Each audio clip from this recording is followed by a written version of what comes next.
The key thing is to learn and be accept. I mean, just accept whatever is coming your way. Becoming choosy at this stage, at the initial time, I mean, this thing of your career would not take you anywhere. In corporate world, somebody who is not outgoing, who is not energetic, doesn't have any spark, will not take you anywhere.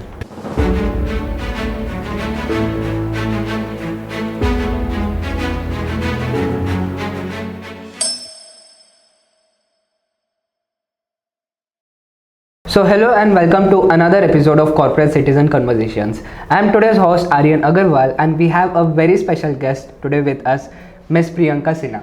She is currently working as the head of employee relations and compliance at Myntra. Myntra is a very well known.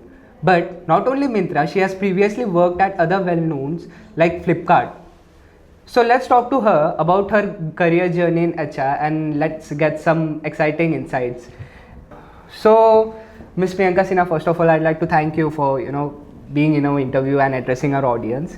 So, firstly, would you just like to take us through your career journey? Yeah.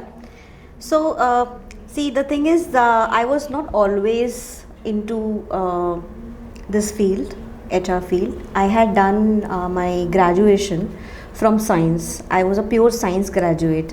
After completing my graduation, I realized that I'm a kind of a person who would do really well when it comes to management field. That's when I decided that I must do MBA. I applied and I got through one of the good colleges in Mumbai. I have done my MBA from ICFI Business School, Mumbai. I have graduated from there. Afterwards, I was placed with a company called CHR Global. They were into consulting. They were into mapping the industries. They were also into executive search assignments. So I was working with them in mapping assignments as well as for some HR consultancy assignments. I worked with them for 1.5 years. Post that, I went and joined Get It Info Services. It was also called as Ask Me. It was one of the leading directional media company of that times, and I worked with them. And that time, my job role was to head the talent acquisition and also the HR operations part of it. I was doing that, and later on I moved to campus placements. So I was also doing lots and lots of campus placements for my organization. I was heading that. Post that, I went to Australia. I worked with DocuSoft Solutions in Australia. It was an IT company. I worked with them for about 2 years, and later on I moved back to India. Reason for my coming back to India was that because my family was here, I was getting married, and my husband was also in India, so I had to relocate back to India. I was holding the permanent resident visa, but then still I had to just leave it and come back to India because of my family commitments. Post that, I joined a company called Optum Global Solutions. It is also called as United Health Group. It's top 10 companies in Fortune 500 list. That was the first time when I entered into a new role called as employee relations. Initially, those times and I'm talking about 2013. That time this employee relations was not a very prevalent department in many other organizations. HR means that everybody has to do talent acquisition, HR operations, and learning and development. These were the three main this thing. HR business partnering also was done by the three specialized functions only. There was nothing like specialized kind of a thing. That's when I entered this because it was a new thing. This concept was coming into India. I entered into it, and then I worked on it. I took up several courses, several trainings and everything, and I built my career in that particular function. Currently I am okay, fine. So before I move forward, I would like to tell you that that was the first time in India this POSH Act was getting introduced, the same year 2013. That's when I realized that now it's a time for me to excel into this particular act, and that's when I took some courses and all. I did some certifications, and I became a well versed with the POSH Act and everything. Post that, I worked with a company called EY. EY is an audit firm, Big Four consulting. There also I was managing employee relations for them. And after leaving EY, I joined Flipkart. Flipkart gave me a very, very good opportunity. I'm very, very thankful to the organization. They took me into ethics and compliance. That's when I understood the meaning and the true essence of what integrity means, how ethical standards are to be met in an organization, what are the few things which anti-bribery, anti-corruption, other kind of other world altogether. And while I was working with ethics and compliance team, I was managing POSH as well as conflict of interest scenarios for the entire group. And in the group, Flipkart group, there were around 18 plus entities that time. After leaving Flipkart, I joined Myntra. It was an internal movement only, although these are the two different companies. They are not same. The leadership is also different. So I moved to Myntra, Jabong. And when I moved here, there were around 5 different entities that I was heading. I'm currently also working with the same organization. However, my role has changed, and it has it's a journey actually. I must say that when I joined, ER was not very strong function in Myntra that time. I actually wrote policy on my own. There was no chat GPT that time, right? So I had written it. I ensured that each and every aspect of labor laws are captured, and every essence of the policy have to be in conjunction with the labor laws that we have in India. We ensure that all the policies are in place. Once everything was done, then the ER framework was ensure that we designed that, we got that approved, and then we started implementing it. So we also did lots and lots of change management activities. I headed that, and now we are in a position that we are we have mastered it all, and we are going really fast, and it's a fast paced organization, very, very agile. And if somebody thinks that for 3 months also we are not taking up courses, that means you will become outdated. That kind of energy, that kind of the organization has, and everybody in the organization must be having, otherwise you will not be able to grow in the organization. That kind of thing we have. I'm very proud to say that we are associated with Walmart. Walmart is number 1 company in Fortune 500 list. So when I started, I wanted to always work in a corporate, and now I'm working with number 1 company of the world. So that's how my experience has been. You have had a long journey. Yes. So before moving into your HR role, you have worked at some of the most renowned companies, right? So how did you make your way in there? So see, the thing is that I was very clear on what I like and what I don't like about a certain role. I was very clear on that, and and also what is more important is that you keep learning things, right? So, and acquire new skills. As I said that nowadays if we feel that whatever we learned 20 years back, that will be prevalent, that will be really good for us, that is not the truth. We will definitely have to learn new things every day so that we are able to sustain in the organization. So I think that helped me a lot. I kept taking courses, I kept taking advices from my mentors. I was very well connected with my seniors in the college, my professors in the college. I was one of the key members of the placement cell also. I was having my own network that time. So that actually helped me a lot. Interesting. So would you like to tell us about your day at your current role at Myntra? What your day looks like? So my current day would be very, very messy, I would say. However, I would say that organization is very flexible in terms of the timings and in terms of what we do, and but then it's very, as I said, right, it's fast paced, so we don't get time to deliver, right? We have to be having that preparedness that whenever something will come up, we have to deliver. So that kind of mindset everybody has it. So in Myntra, what we call is founders mentality. Every individual who works in Myntra should be having founders mentality, otherwise there is no use of becoming a Myntrite. That energy and that concept should be there. So I think that has helped me a lot.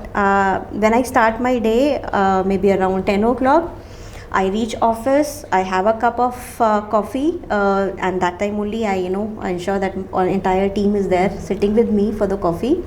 During that time only we chit chat, what kind of anything like urgent things have come up, which we have to deliver today or something like that, or if at all there are some presentations, some like review meeting or whatever, we ensure that everything is like timely done. Post that we sit, we work, we do lunch together with my team, and we also go for a coffee break in the afternoon in the play arena that we have in Myntra.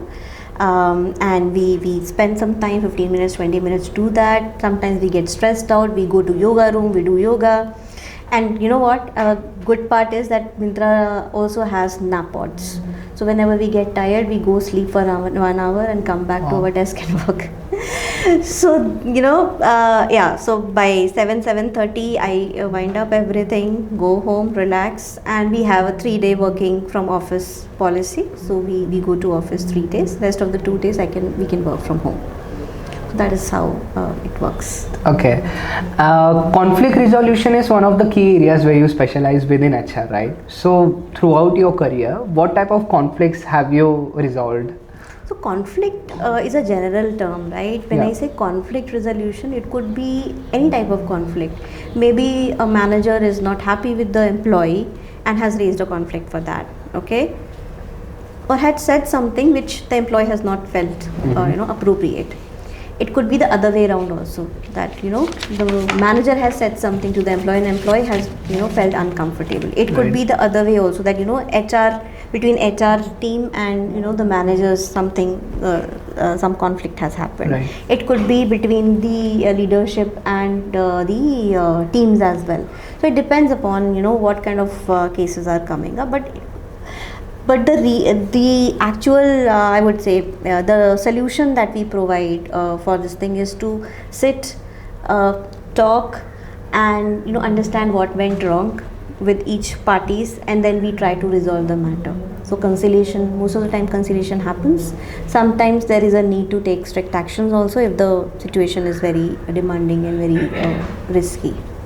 Okay. So what do you think, what skills are required for someone who wants to go into conflict management?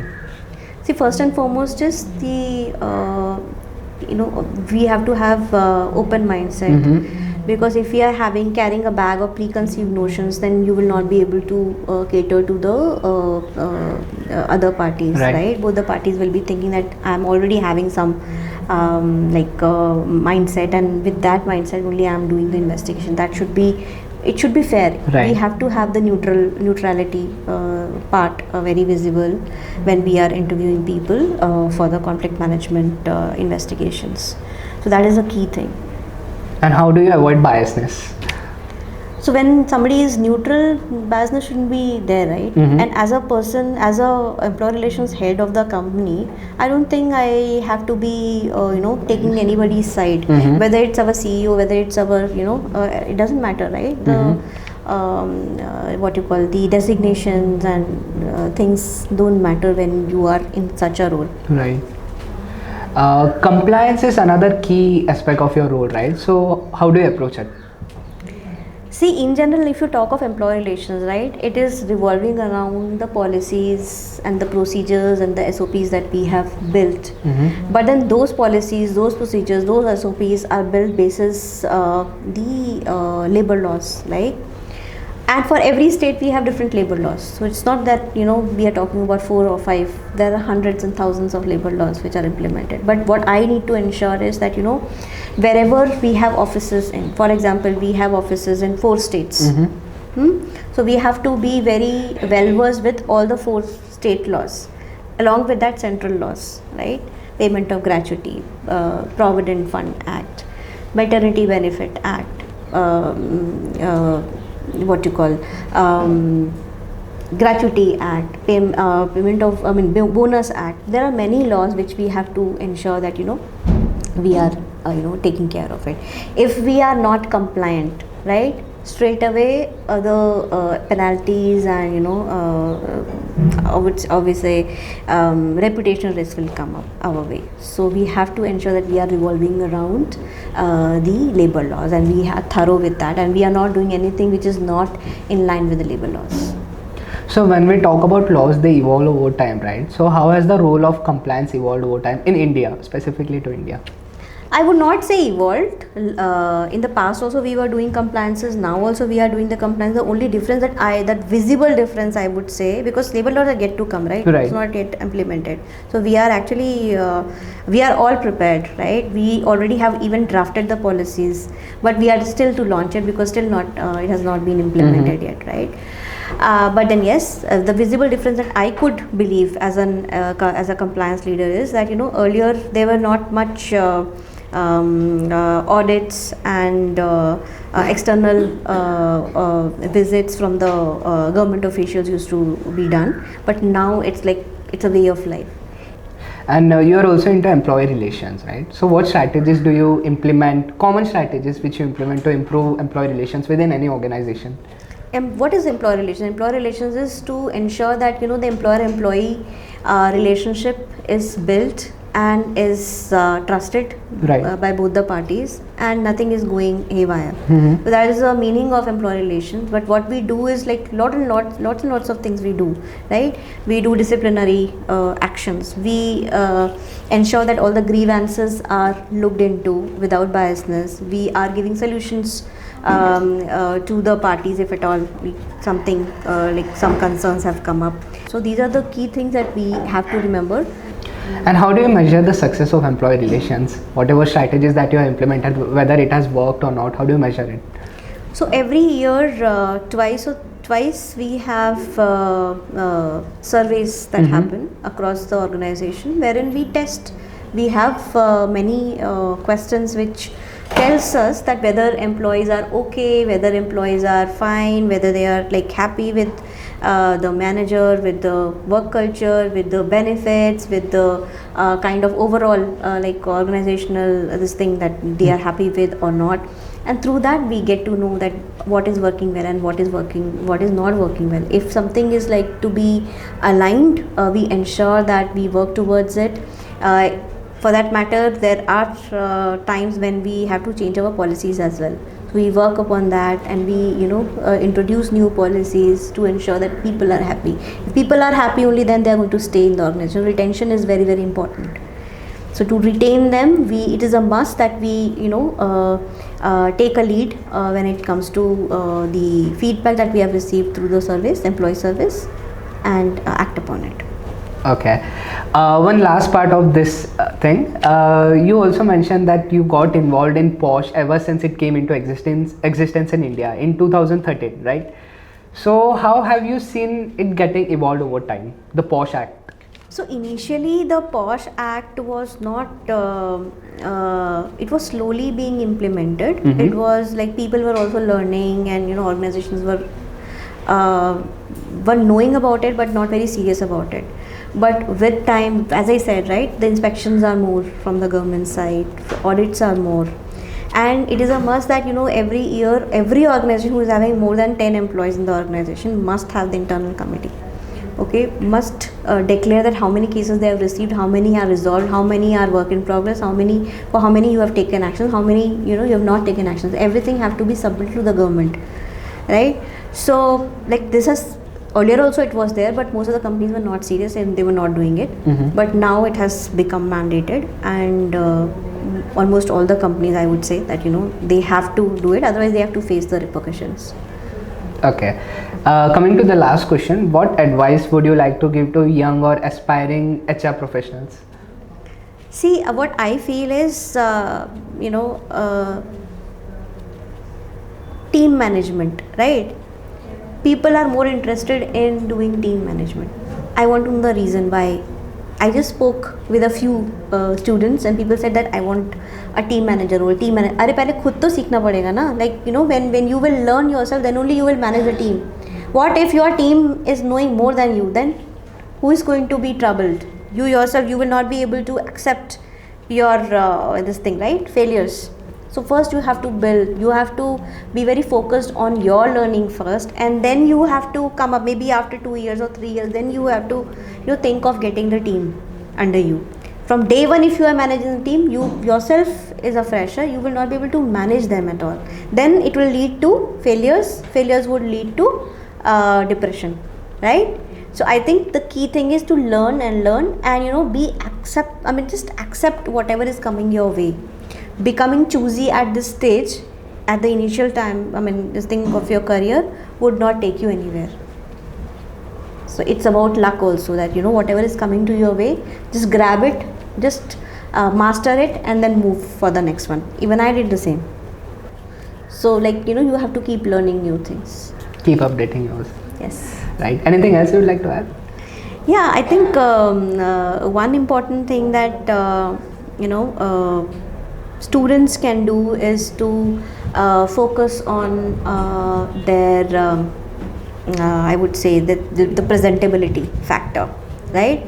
Just by wearing good clothes or applying makeup, or that will not that is not the only thing. I would say that is something, but then that is not the only thing. That hesitation should go off, right? Then only you will become presentable, you would be outgoing. In corporate world, somebody who is not outgoing, who is not energetic, doesn't have any spark, will not take you anywhere. People should be focusing on developing your soft skills and your skills to speak up, to speak, right? If they are not able to speak, then they will not be able to get the right roles for themselves. So that's all for today. I'm pretty sure that the audience will agree with me that Miss Sinha, the passion she brings into the HR field was clearly visible. And I wish that we could get more insights about her field from today's conversation, but I think we should end it here. So subscribe to Corporate Citizen magazine channel, because we are keen on bringing such videos right on your mobile screens. So that's all for today. Make sure to like the video, comment your thoughts on this, and see you in the next video. Till then, stay tuned.